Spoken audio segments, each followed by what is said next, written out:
basically I want to start off first of all stating the fact that in the history of humanity, the thing that changed society was usually young men or young people, whether men or women, who came together and had a vision or a purpose and thought that they could change the future. And it was normally those people that shifted the history of time and changed time itself, even though their circumstances didn't agree with them or their reality. It was young people who had a vision of their life, who had a purpose of their life. And truth be told, most of us today don't even consider our history as important. Like, all we know about history is the things we learn about at school, which is about the Nazis and so on.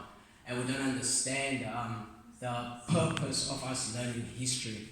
And sometimes all we do is study history just to get high marks, and we don't really have the understanding why. Oh, sorry, my bad. Sorry about that, guys.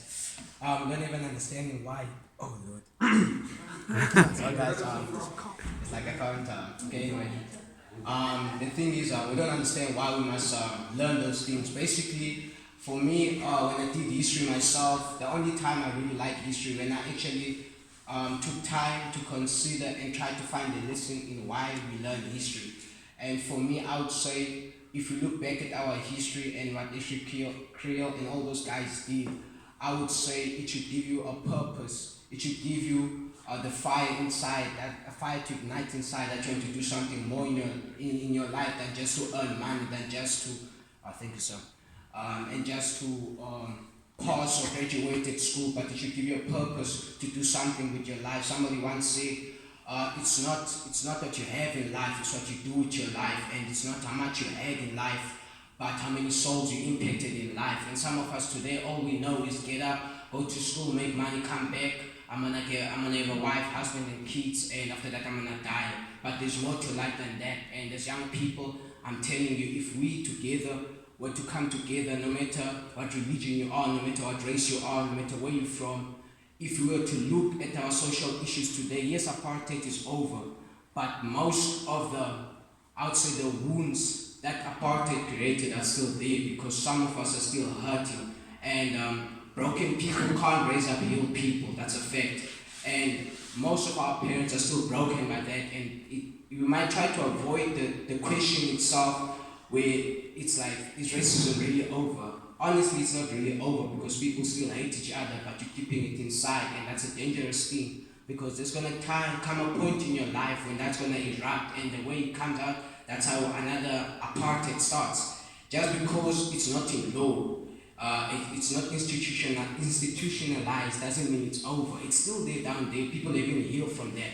And so what I would like to tell you today is, why don't you personally start using your voice, not to discourage people, but to inspire people? How many of you here this morning have phones? May just can you just raise your hands and just check something. So 1, 2, 3, 4, 5. Okay. Approximately how many people are here, sir? It's about 30 people. 30 people, okay. So let's say 30 people, and probably each of you have more than 20 people on your phone, right? So imagine if you were to send somebody a message, or inspire someone, or say hi to someone, how are you? Or even speak to a person you don't know, learn about different cultures. Imagine how the chain will begin, that you can get more young people to understand that it's not only about apartheid being over, but it's about healing from apartheid, and we're trying to make a better South Africa for the future, not because we want to be famous, not because we want people to think we're great, no, but because we have a vision of the future. We want to do something with our life, not only to live and make money, but to change the world itself. And that begins all by a voice. And today, I don't want to drag this or make it a long speech. Ma'am said everything basically there is to say about it. But at the bottom line is, it's young people who have revolutionized the world and changed the world itself.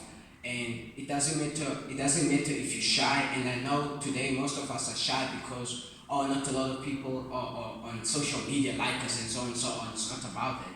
It's a person who's brave enough to voice their opinion, who's brave enough to stand up for the rights that they believe is true, who's brave enough to stand up for their values and say, no, I'm going to do this, I'm not going to do what the others are doing because of this and that, but I know what I want, I know what I see in the future and how I want the world to be.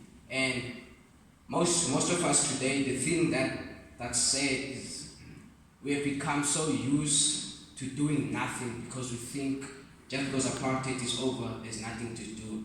And in actual fact, that's the biggest lie you can ever believe. There's many things there to do. There's still inequality problems out there. Just because you're not dealing with them doesn't mean they're not there. So what I would like to inspire you, the youth today, is to stand together, to put aside your feelings, your emotions, and fight for a better future and fight for a better vision. Thank you.